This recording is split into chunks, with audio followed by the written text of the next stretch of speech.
Sebuah voice note tentang tangisan Yana Supriyatna viral di media sosial.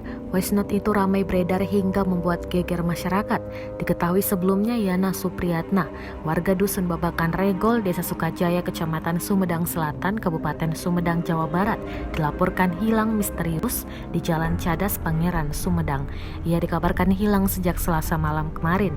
Rekaman voice note atau pesan suara yang ramai beredar disebut suara Yana Supriyatna yang dikirim kepada istrinya sebelum hilang misterius.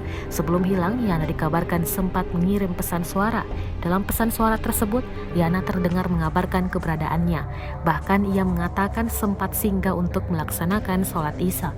Ia juga memberitahu sang istri bahwa dirinya bersama seseorang yang ingin menumpang. Hingga di pesan selanjutnya, Yana mengirimkan pesan dengan suara yang kurang jelas sambil menangis dan dengan nada seperti sedang ketakutan.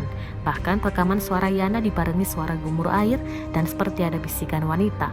Hingga saat ini Yana masih di dalam pencarian oleh BPBD Sumedang bersama Kodim 06 10 Sumedang, Polsek Sumedang Selatan, Tagana Sumedang, dan relawan. Hingga saat ini belum diketahui kepastian tentang rekaman suara tersebut, apakah benar rekaman Yana atau bukan.